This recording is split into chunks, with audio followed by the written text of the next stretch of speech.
There are a lot of rich and powerful men who knew that Epstein was raping and abusing young girls and kept quiet about it, hid it. You have to think, what force is so powerful that it's preventing the President of the United States and the American government from releasing these files? I believe that that's the central question that people are asking.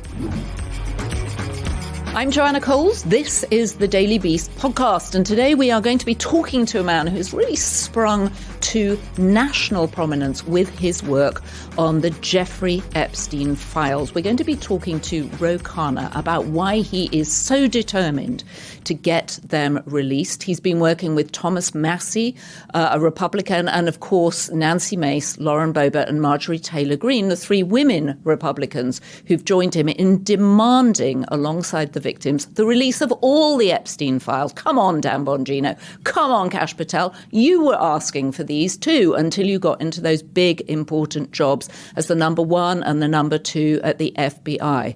But Khanna has been at the forefront of demanding the Epstein files be released. He also has very thoughtful solutions for the Democrats to stop whining about fascism and get out there and start fighting for the future of America. We had a very lively conversation, and we also touched upon why is it that so many of the leaders, the tech leaders from his 17th congressional district that he represents in California, where he has all the big tech companies, including 5 companies worth over $1 trillion each. Why is it those leaders just fawn when Donald Trump summons them to dinner? Why do they prostrate themselves in front of our president? Anyway, no time to waste. Let's get straight into it.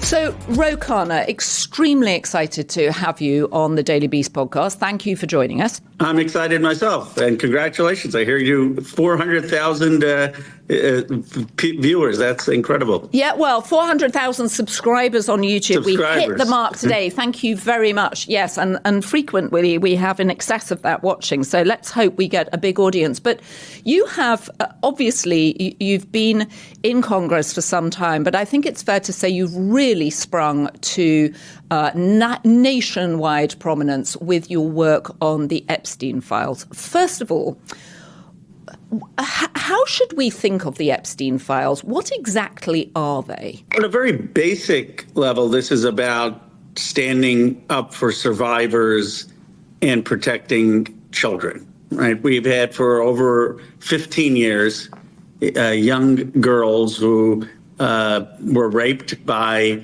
Epstein when they were 14, 15, who were told to recruit other junior high girls or high school girls to be raped and abused by Epstein. And they have now grown into women and adulthood, and they still have not had justice. And Epstein got a lenient sentence. Then he was re-prosecuted. At no point during any of that were the victims or the victims' attorneys really consulted. And they have been pushing for the release of these files for decades. The victim's lawyer has seen them, but the victims want these files. What are in these files?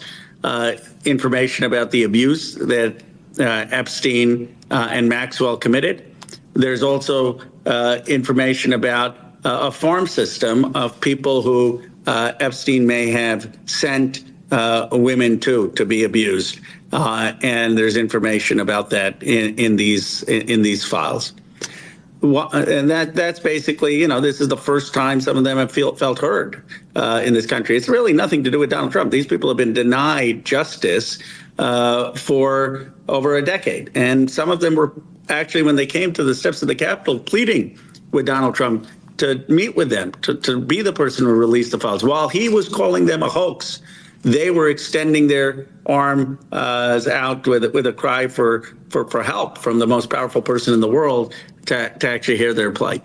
Well, you say it's nothing to do with Donald Trump, yet Donald Trump campaigned saying that he would demand the release of the Epstein files.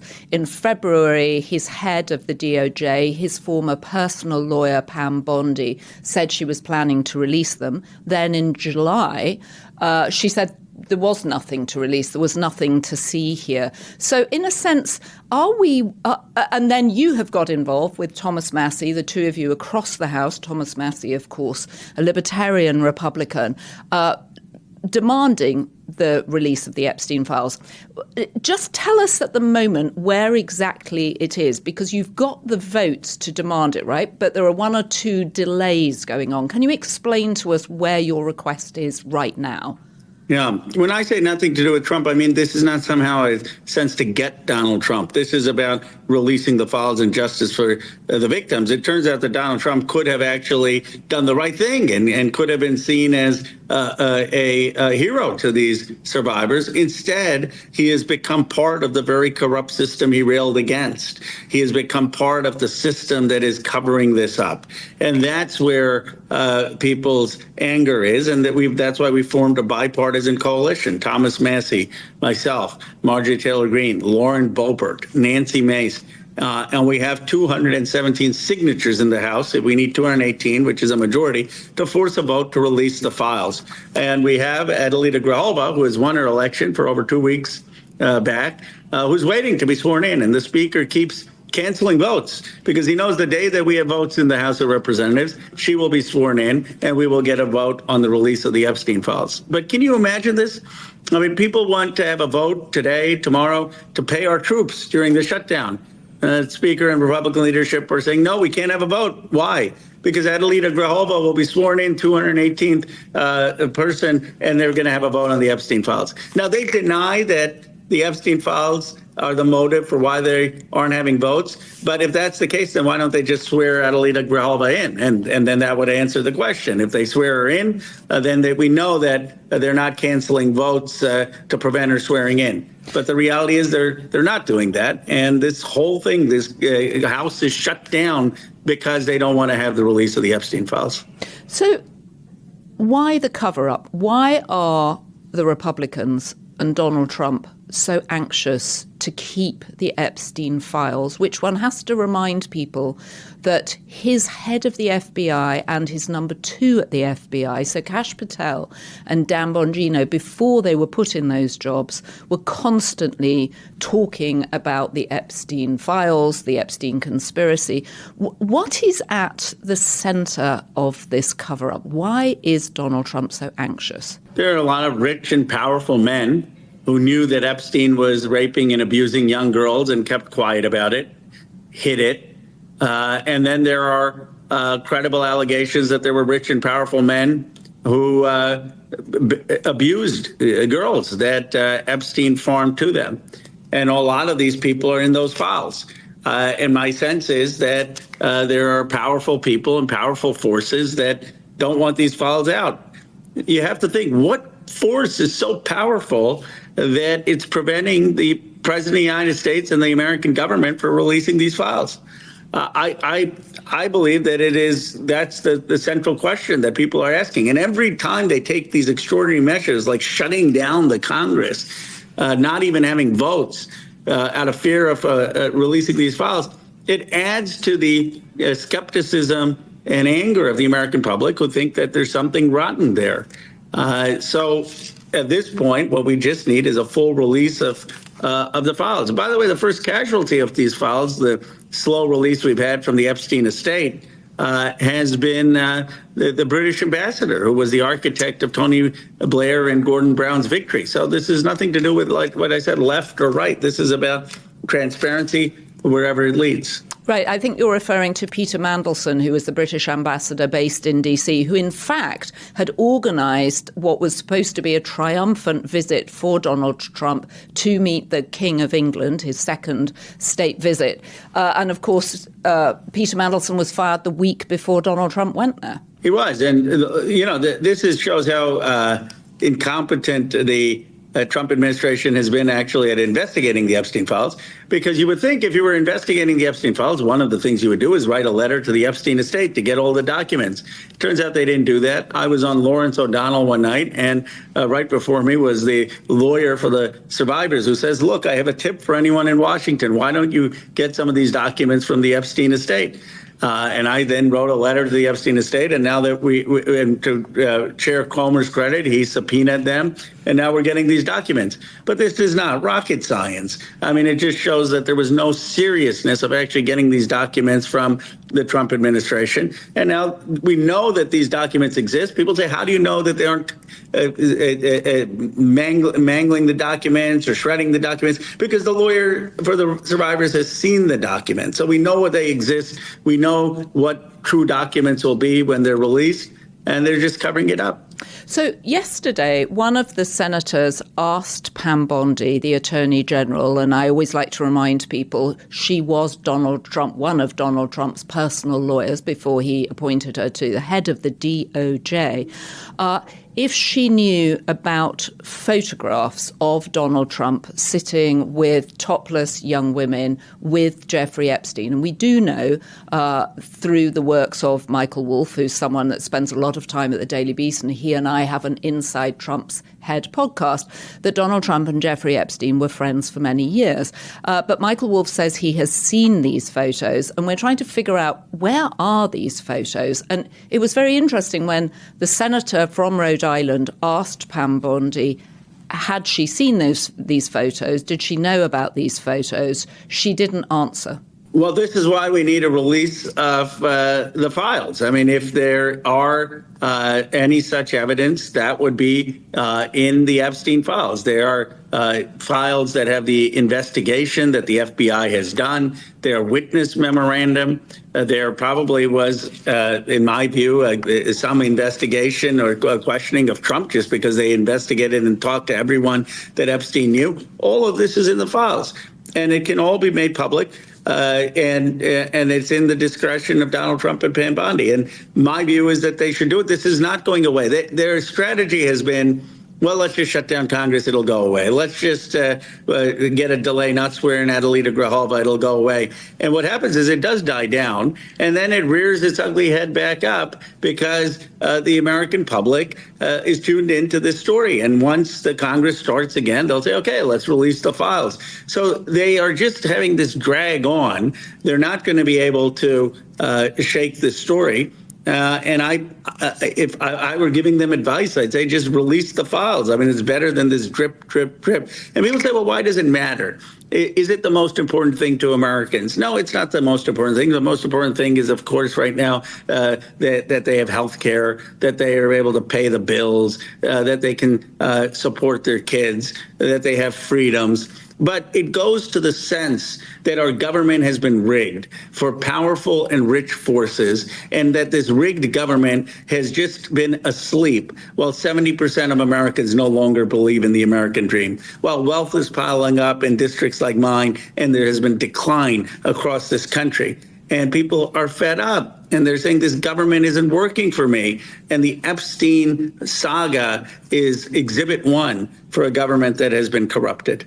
It's a really good point. What did you think when you heard that Todd Blanche, number 2 in the DOJ, another former personal lawyer of Donald Trump's, had been down to visit Ghislaine Maxwell after the appearance of a birthday letter from a book that she had put together for Jeffrey Epstein's 50th birthday that apparently had a letter from Donald Trump in it. And then 5 days after a 2-day interview with Todd Blanche, remember, the number 2 at the Justice Department, who should have other things to do, she got moved to a low-security jail in Texas. What did you think of that? Well, I was outraged because I knew the survivors' perspective about it. I mean, the survivors, when they were on the Capitol Hill, many of them were supposed to talk about the need for the release of the Epstein files. But they were so offended by what was happening with Maxwell that some felt the need to address that situation. I mean, Maxwell is a convicted sex offender. If you ask some of the survivors, they will say she was equally to blame for their abuse, that she basically recruited some of these junior high girls knowing that they would be raped, knowing that they would be abused, knowing that they would be farmed out. And a pardoning of that is basically saying to these young girls, your stories don't matter. The crimes committed at you don't matter. You were discardable objects because it was a powerful, rich person who did this, whose partner happens to know the president's personal lawyer. It is really making people feel abandoned a second time as adults, even as they felt abandoned when they were raped as young girls. And so there was such hurt, such anger, such disgust that this was even being considered. And so I felt that. Look, I have gotten more passionate about this issue the more survivors I have met. It started out as something that I felt was a wrong of our government covering up and wanted to restore trust and wanted to do in a bipartisan way. But as I've met some of these survivors, I mean, they have just had tragic lives, horrific lives. They have been silenced, and they were told you can't do anything about it because they're rich and powerful people who know politicians, who know people in power, and that's tough. And in some ways, many people sense that rich and powerful people get away with things that they can't. This is the most extreme, egregious case of it. Well, and I appreciate that people are, of course, concerned about the expense of eggs and milk and gas and things. But as you say, this story seems to encapsulate what people find infuriating about rich and powerful people who believe they can get away with things. Earlier this week, Caitlin Collins of CNN asked the president whether or not he would consider pardoning Ghislaine Maxwell because the Supreme Court had refused to take her case on the docket, as I know you know. And he said he didn't know, he had to think about it. He put on, as Michael Wolff called it, his Epstein face, where he pretends that he sort of barely heard of Jeffrey Epstein. It's ringing a bell. What is it? If he were to pardon Ghislaine Maxwell, and there are certainly those who believe a deal has already been done and they're not going to do it immediately, but over the next 6 to 9 months she will be released from her 20-year sentencing. What can the victims do to bring attention back to what they went through? I mean, it must be, we've certainly interviewed victims on our shows, on our podcasts, and I sense how infuriating it must be to not be taken seriously. How can they respond? At one point, there was talk that they were going to put their own list together of people that they had all known. Certainly when Virginia Giuffre did that with Prince Andrew, it turned out to be very damaging for him, certainly in the UK. What other mechanism is there for victims to be heard here? Well, it would be a total punch in the gut to pardon Maxwell. It would be saying that we know that there is evidence and a conviction of someone who has abused young girls, and we don't care as a society, that we are okay with it. And these young girls now are women who have to see the person who abused them released. And the added fact is they don't even know the details of what happened because they can't see the files and the investigation that hasn't been made public. What they can do is continue to demand justice, and I do think that there will be justice in terms of accountability, of some kind of accountability, if these files are released. We saw that with the British ambassador. I mean, we saw that within days, one of the most prominent British politicians who literally architected Blair and Brown's victories was asked to resign. And so it may not be that people are prosecuted with the statute of limitations and other evidentiary issues, but there will be accountability. If there wasn't going to be accountability, they wouldn't be so afraid of releasing these files. So I believe that for the survivors, what we need to do is get all of this information out there. And then as a society, we need to have a reckoning, because what happened is we had a culture of permissiveness for rich and powerful people to abuse women and to abuse young girls. And we need to be honest about recognizing that what the culture we permitted and make amends for that, start to make amends for that. We need a public catharsis of that, which the file release will do. You've got 4 Republicans who've against Donald Trump's wishes and against Mike Johnson's wishes, crossed the floor to vote with you on this. Nancy Mace, Marjorie Taylor Greene, Lauren Boebert, and of Thomas Massie. How difficult has it been for them to do this? Very. I mean, Thomas Massie is having millions of dollars spent against him in a challenge. All of the other women Republicans have shown courage. I mean, they have been lobbied by the White House directly, pressured by the president to get off the petition. The fact that they've been on the petition now for over a month shows their resolve. And I think at this point, the speaker and the president should realize that they're not going to bully off these women. And that's why they're just holding off and trying to delay the inevitable, which is that Adelita Grijalva will come in and be the 218 signature. But I am hopeful that once she is sworn in, we will get 50, 60 Republican votes when it actually comes for a vote on the floor. And then it'll go to the Senate. And if we get a strong vote from the House, there'll be an enormous pressure for the Senate to pass this. So, Congressman, just a final question on the Epstein story. What do you think happened to him in jail? Why do you think he died? I have no idea. And the reason I don't want to speculate is that I don't want to fan the flames of conspiracy theories. And I have no preconceived notion of the truth here. Neither do I have a partisan motive. What I want is simply transparency. And I want all the facts out. And if it was a suicide, it was a suicide, and let's get all the facts out. If it wasn't, then let's get the facts out. But what the country needs is sunshine as the disinfectant. We need all of the files out. And I have tried, and Thomas Massie has tried, not to speculate about the content because our interest is really just getting the facts out. OK, I am going to ask you to speculate about something else, which is Donald Trump's health, which I believe, a little bit like our previous president, Joe Biden's health, was actually, there were symptoms in plain sight that people chose not to take any notice of, or not enough notice of. We know what happened in the case of Joe Biden. But how confident are you that Donald Trump is actually in sufficiently good health to be president of the United States? Well, first, I'm less concerned about Donald Trump's health and more concerned about the health of America. The fact that we have a president who's attacking universities, who's defunding science, who is attacking free speech by getting comedians outlawed, who is banning international students when we need to be recruiting talent, who has ICE agents acting with total impunity, parading young kids half-clothed on the streets and ripping kids away from their families. That is not America.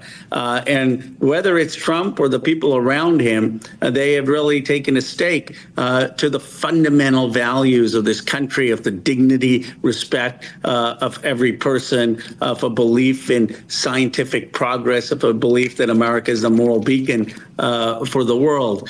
In terms of Trump, I mean, look, I think it is this incredible irony, and historians will try to explain it, why this country brimming with youth, brimming with the future, which is America's self-conception, breaking away from Europe, breaking away from ancient civilizations. I mean, people come here to start anew, has been had the unfortunate coincidence of having been led for the past decade by 80-year-old men. I don't understand it.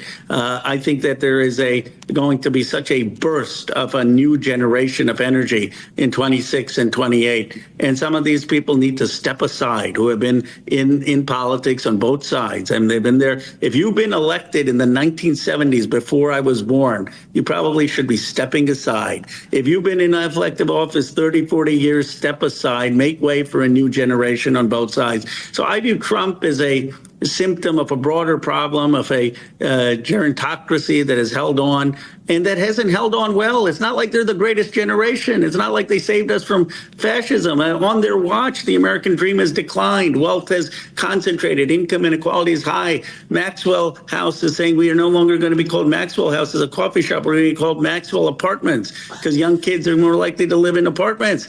This is the governing class. We need to indict the governing class and say we need a new vision, a new generation that's going to carry this country forward. OK, that was a very powerful rallying cry. So who are you excited about in the Democratic Party?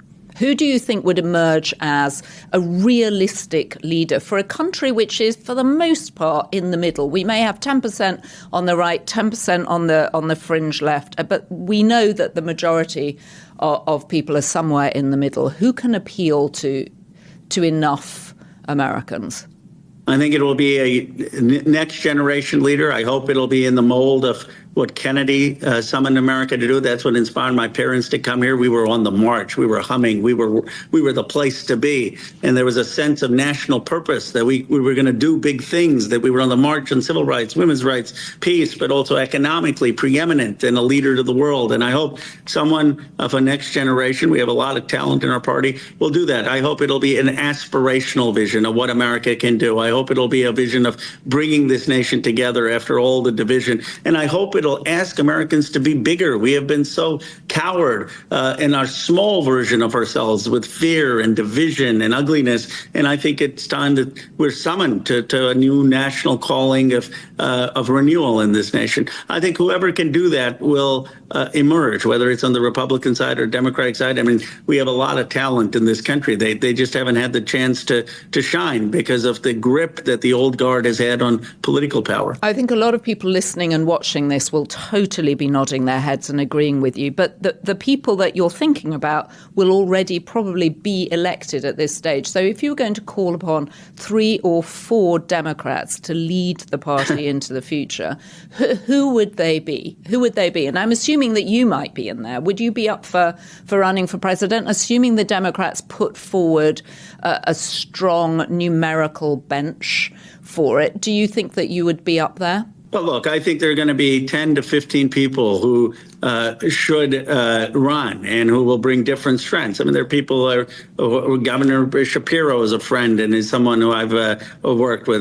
Governor Beshear, there's great progressive leaders who may not run for president, but who are going to, like Greg Kazar on the Progressive Caucus, Joe Neguse, who's in Colorado, and Jonathan Jackson, who's a new generation leader in Illinois.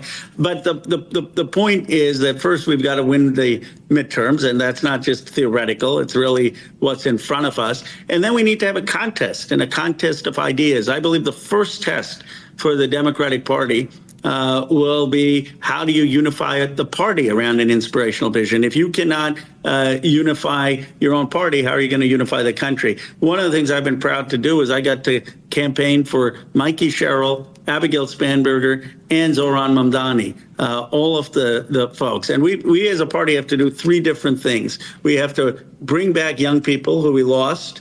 Kamala Harris didn't win enough of. We have to win back the working class, steel workers, auto workers in Michigan, Pennsylvania who didn't vote for us, blue collar workers. And we have to win back the business class because a lot of business leaders went for Trump. And so a lot of times I hear all these Democrats fighting about, well, do we have a young person problem, a blue collar problem, or a business leaders problem? We have all 3. And guess what? You got to put that together to lead the free world. It's not supposed to be easy. We've got to do all 3 to build a coalition to be able to win back the House and the White House. Do you think that Kamala Harris should run again in 2028? Well, that's totally for her to decide. I mean, the great thing in this country is everyone gets to decide what they want to do and run. And I will say this, any pundit who's sort of predicting something ahead of time, oh, someone can't win or someone can't win because of their gender or their race or that they ran before or the office they hold, I probably take the opposite bet, because the only thing I know about pundits is that they've been dead wrong. They were wrong about Trump the first time. They didn't think he could win. They were wrong about Trump the second time. They were wrong about Barack Obama. They were wrong about Pete Buttigieg. You know, it's sort of that's because not because they're bad people, because they have conventional wisdom of thinking, and the American people want change. They want something different. And so, in terms of her, it's totally her decision what she wants to do and how she best thinks she can serve. You say the American people wanted change and wanted different, but then they re-voted in Donald Trump. Well, he was believe it or not, he managed to be the outsider. I mean, this 4 times impeached president was the outsider. And I think part of it is because he hadn't spent a life in politics. His only experience in politics was sort of 4 years. And he managed to say untruthfully that he was going to lower prices on day one. He hasn't done that, that he was going to bring people's jobs back, that he was going to take on the status quo. And he became the candidate of change. He's been the candidate of tearing down a system, of not having a system that's not working for people. And he's offered in it nihilism, just tear it all down. And some people say, yeah, just tear it all down so we can start building again. And the Democrats have to be the party that says, yes, we need to reform these institutions and the system, but we have something better to build, and that we want to rally people around the impulse, not of lighting a fire, but of building things. I once had a college professor, I was very proud of myself. I had this critique that I thought was devastating of John Rawls' theory of justice. And the professor said, critiquing someone or a dime a dozen, try building your own ideas. That's much harder. In politics, it's easy to tear things down. The great leaders build things up. The Democratic Party will defeat Trumpism by aspiring to be excellent, by aspiring to be big, by aspiring to offer a vision big enough to deal with the problems that we have today of AI and job loss, of the economic divides because of globalization, of the loss of the American dream, and to say, we see the future, and here's how your family, your community is going to participate in that future, and here are the changes we need to make that happen. So you sit in a Congress district which is literally at the heart of Silicon Valley. You're over San Jose. You've got Cupertino, the home of Apple, in your constituency.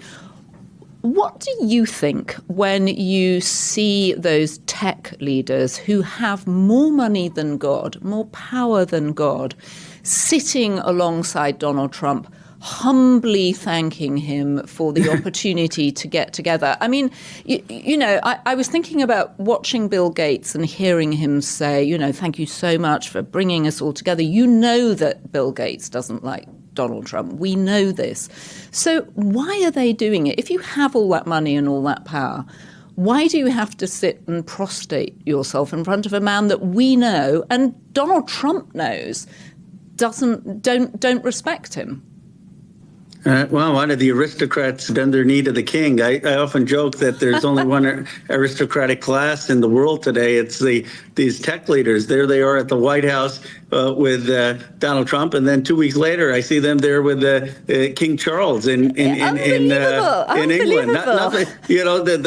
Nothing. Everyone else changes, but the tech. It's like the tech coterie is the modern nobility. But I guess, look, pragmatism says that obviously they have to meet with the president. But what I wish some of them did is what Jensen Huang did this morning, which is to say immigration is at the foundation of the American dream. I mean, how about saying that when you meet with Donald Trump? Or you can't just have blanket tariffs. Or 1/3 of the AI talent is in China. So if we stop immigration, we're going to hurt American competitiveness. Or don't destroy the funding for AI and science at the National Science Foundation, or the funding for medical research. But instead, they are there with total deference. And I understand what their view is. They want to just be under the table and not incur his wrath, not be singled out for being fired or having punitive issues on their companies. And then, if Gretchen Whitmer were president in 2028, they'd all line up behind her. But the problem is that the pendulum in America swings. It doesn't swing automatically. And the real sadness is not just the early acquiescence of Congress. I think we have found our spine. But America has very diffuse power centers. We have power with the media, power with finance, power with technology, power with law firms.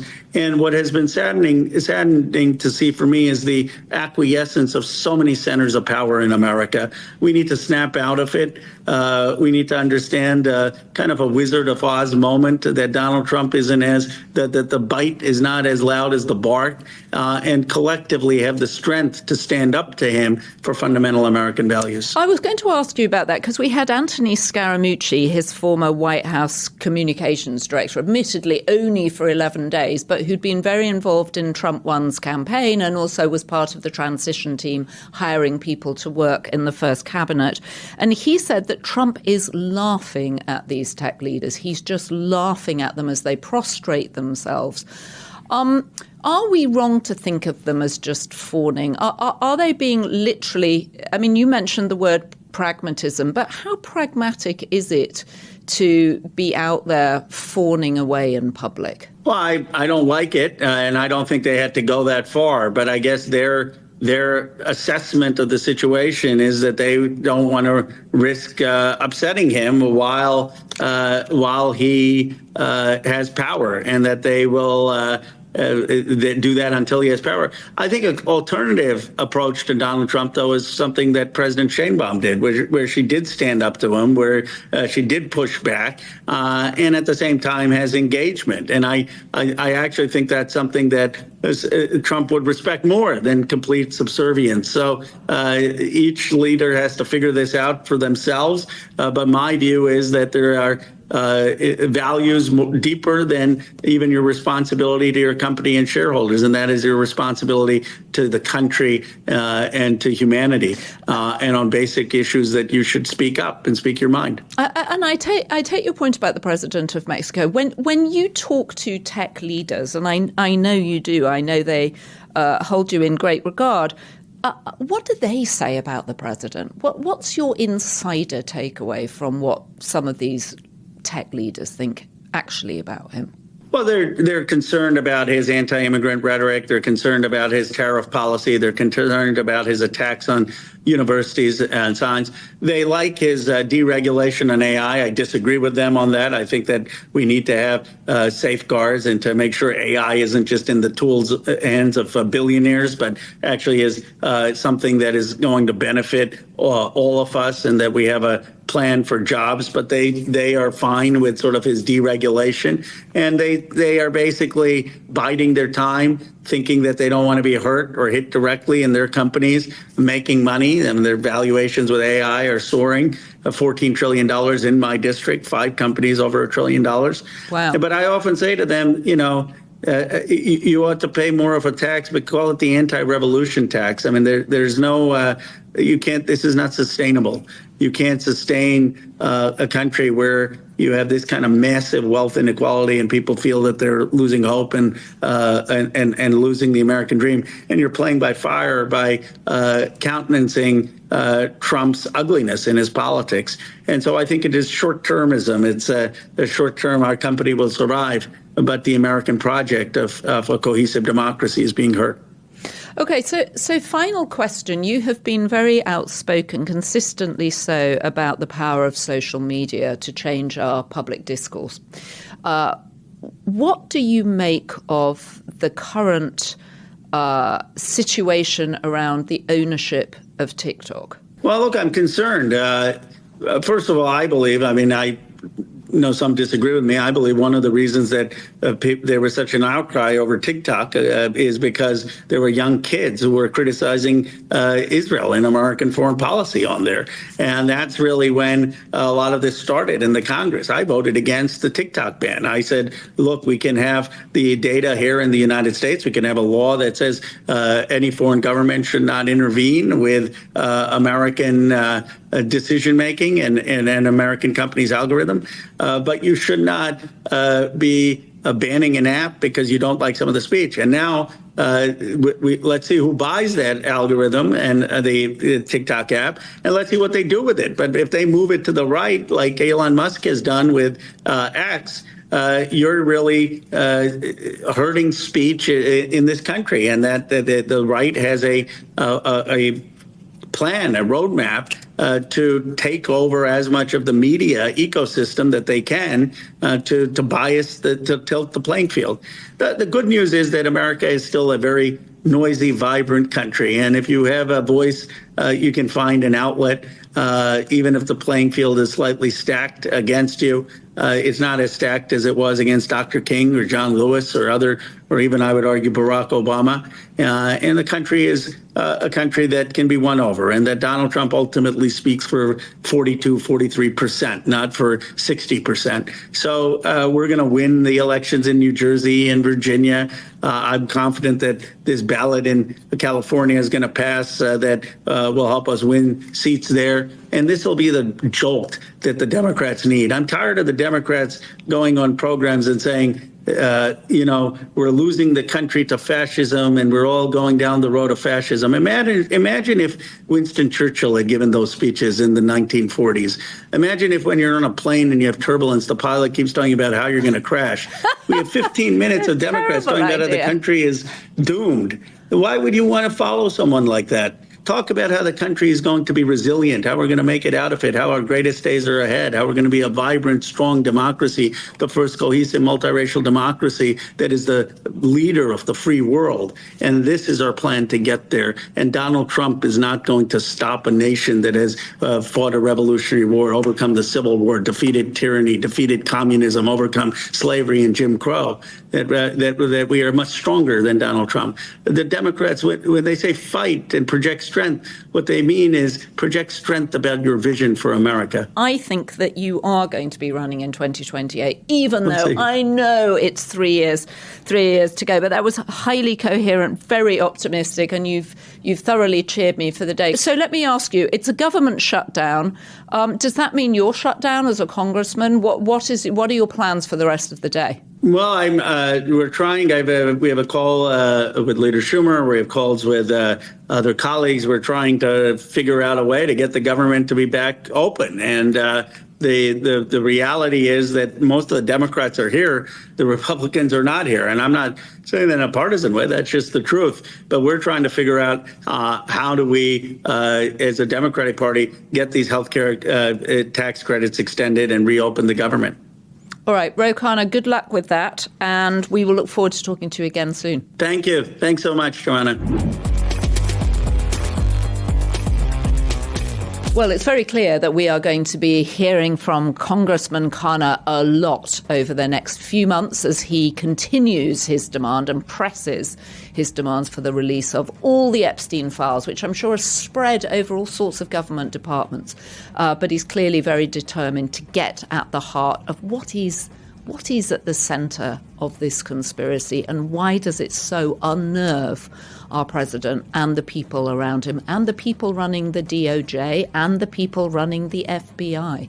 Anyway, we'll clearly be hearing a lot from him about other issues too, not least the tech economy, which really does fall within his congressional district. Now, if you haven't subscribed yet, please do. We are independent media at The Daily Beast, and we really appreciate support. We just passed 400,000 subscribers on YouTube, which is fantastic to see. Thank you so much. We love our Daily Beast community. I can't tell you how much we enjoy reading your comments, sharing your comments, calling each other and saying, hey, what do you think about this comment, and seeing your reactions and all the ways that you engage with us. So thank you for being part of it. And you should definitely check out our membership options. Just click the link in the description below. And we've got a lot to offer. Fun extras like loyalty badges and member-only polls, exclusive content from inside our newsroom, and even special live events with Beast people, including me. It's your backstage pass to become more connected, more engaged, more Beast. And a shout out to our top tier Beast members, Karen White, Heidi Riley, Connie Rutherford, Sharon Shipley, Andrea Hodel, or as Michael said, Hodel, and Free DC. And as our First Lady would say, fresh off her Navy Hooyah cameo, wherever she may be, where is she? Be Beast. And thank you to our production team, Devon Rogerino, Anna Von Urson, and our editor, Jesse Millward.